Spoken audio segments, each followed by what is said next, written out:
Nah, saya ingin sebelum ke Bang Hensat, saya ingin satu hal yang menggelitik saya dari analisa Bang Emrus Yombing tadi. Bang Emrus, pada saat awal-awal tertangkapnya Menteri Edi Prabowo ini, ada politisi ya, ada politisi yang kemudian menyangkut pautkannya dengan nama lain yang kalau kita dengar sih nggak ada kaitannya sebetulnya dengan benih lobster gitu. Nah, maksud Anda yang Anda katakan tadi itu stoplah mengaitkan ini dengan yang namanya elektabilitas tokoh, Pilpres 2024 dan lain sebagainya. Itu maksud Anda? Baik, saya kira tepat sekali.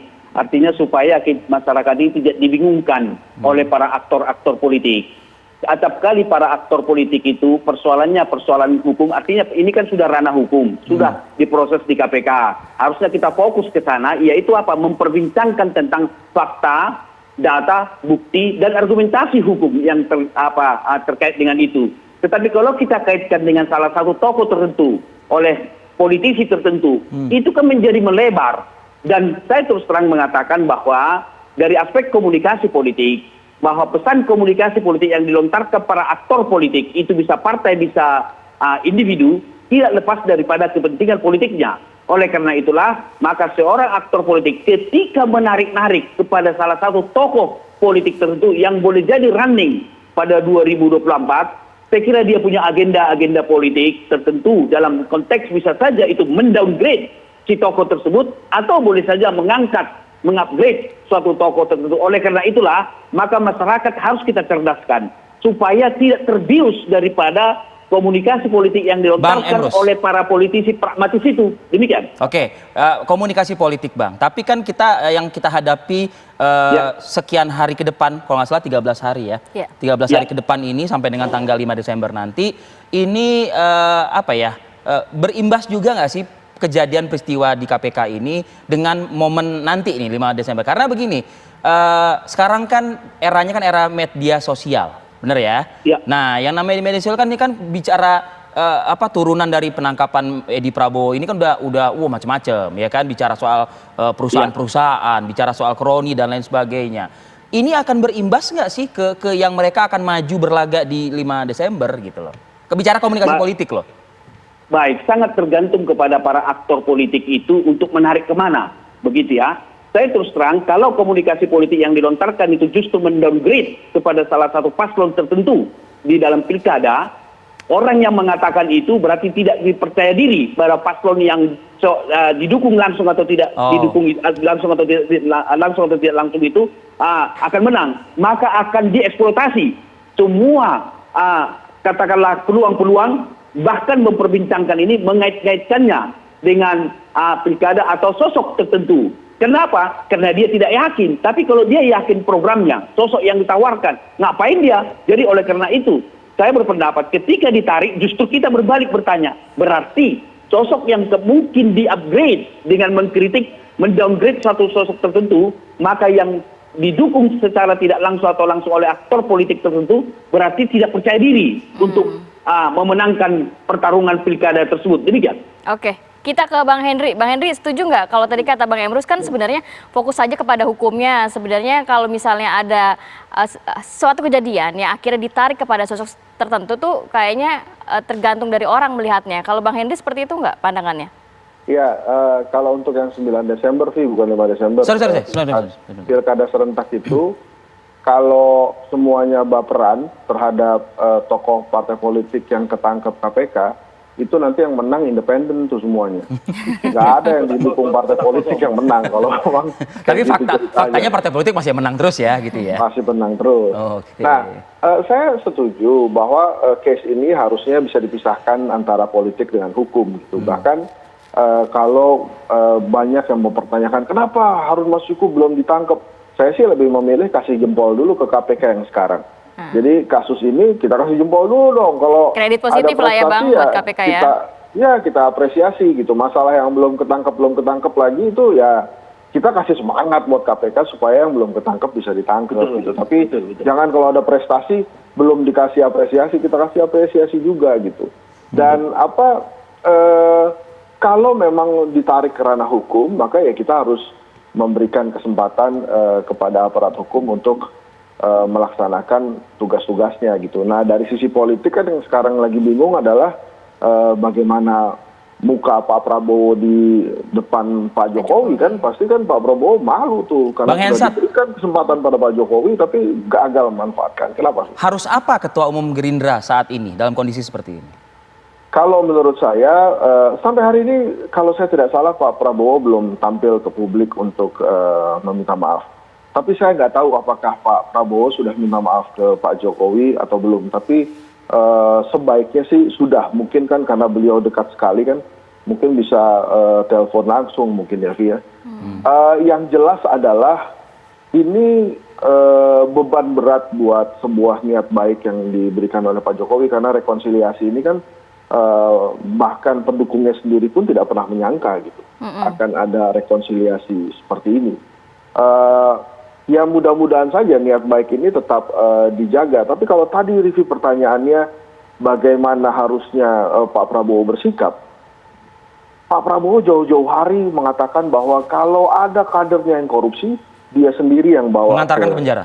Pengantaran ke penjara. Nah itu sampai hari ini belum dilakukan. Jadi artinya beliau Ya kan masih proses di KPK Bang Hensat? Ya maksud saya minimal muncul, simple sih.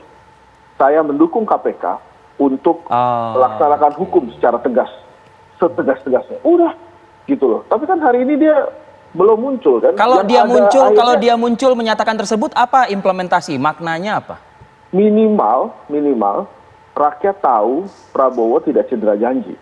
Apa yang komitmen yang disampaikan itu benar-benar dilakukan. Ini kan jedanya agak lama loh. Bahkan Sufi Dasko Ahmad pun menyampaikan permintaan maaf via media sosial itu selang beberapa jam setelah beberapa hari kalau nggak salah setelah penangkapan. Baru kemudian beliau menyampaikan, bahkan oleh netizen kembali dijulitin bukan gitu ya? dihujat lah, dipertanyakan. Karena Bang Dasko kan bilang ini mohon maaf kita kena musibah, terus langsung Bang, kalau korupsi itu bukan musibah, itu udah dikatakan. Bang Emrus nampaknya ada yang mau ditambahkan. Iya, betul.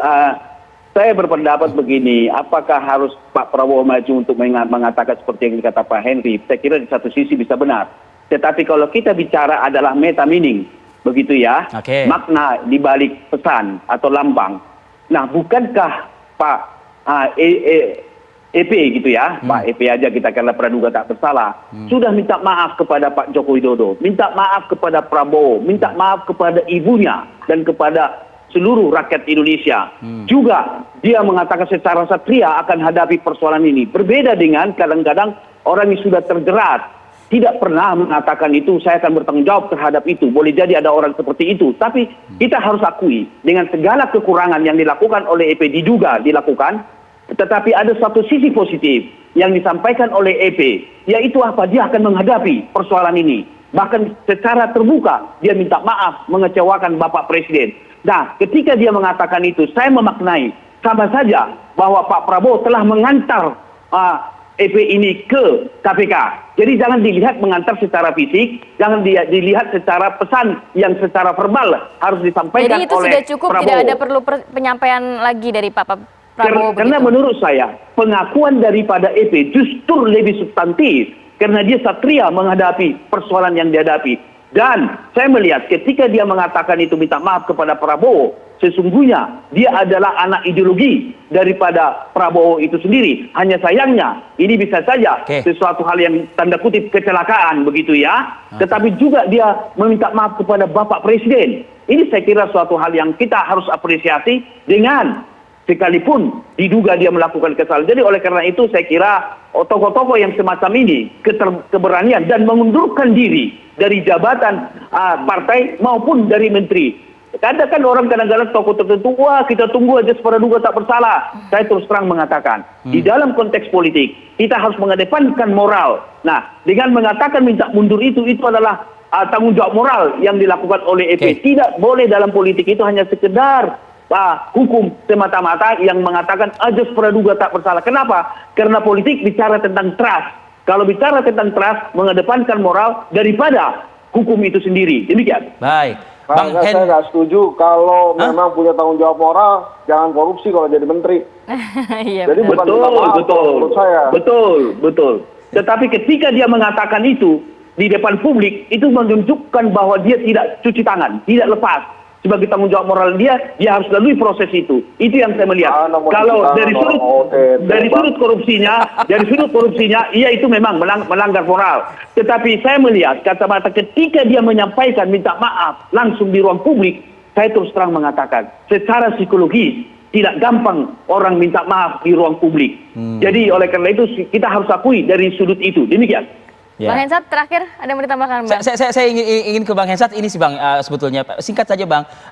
Tadi Anda menyebutkan kan ya Menko Maritim Investasi yang juga merangkap KKP ad interim Luhut Binsar Panjaitan menyebutkan tidak ada yang salah dengan kebijakan benih lobster jual atau ekspor, ya kan? Nah yang salah adalah mungkin kroni-kroni dan lain sebagainya. Artinya netizen yang sekarang rame memanggil kembali nama Suji Pujiastuti sudah ditutup oleh LBP dengan pernyataan beliau tersebut, menurut Anda? Iya, bisa saja seperti itu. Tapi kita mesti lihat konteksnya. Pak LBP ini adalah Menko Maritim dan Investasi. Nah, yang terakhir ini yang harus disoroti. Bayangkan kalau kemudian Menteri Luhut itu tidak menggarisbawahi hal tentang investasi. Kalau dia bilang tidak ada yang salah dengan kebijakan Benur ini sebetulnya dia berbicara dalam konteks Menteri Investasi yang harus melindungi investasi itu gitu. Kalau kemudian yang salah kebijakannya, pasti investor diem dulu nih sekarang. Menanti ini maunya apa negara ini. Apakah akan ganti lagi peraturannya atau tetap jalan. Dengan pernyataannya Pak Luhut itu artinya ini akan terus berjalan nih. Walaupun dengan polemik yang terjadi saat ini. Tapi kalau saya melihat pernyataannya Pak Luhut juga bukan semata-mata peluang Bu Susi sudah selesai, karena bisa saja kan prerogatifnya ada di Presiden. Iya kalau sih. kemudian Presiden mau Bu Susi ya maka akan Bu Susi gitu. Yang jelas adalah sampai saat ini yang tidak ingin diralat oleh Menteri ad interim itu Pak LBP adalah kebijakan-kebijakan yang pernah dikeluarkan oleh karena menjaga iklim bisnis juga ya. Iya, Boleh sedikit. ini sekarang kita apresiasi lah. Buat KPK gitu, bukan gebrakan besar, tapi ya itu PR-nya kan banyak, nama-nama itu kan harus segera Mbak Rati ditangkap juga tuh. Oke. Sedikit aja Mbak Rati, sedikit aja. Janji sedikit. Ya, tentang apa pandangan Bapak LBP. Kalau dikatakan itu tidak ada salahnya dalam kebijakan, saya terus terang mengatakan perlu kita bongkar, perlu kita lakukan analisis, konten analisis terhadap kebijakan-kebijakan. Saya melihat secara kritis.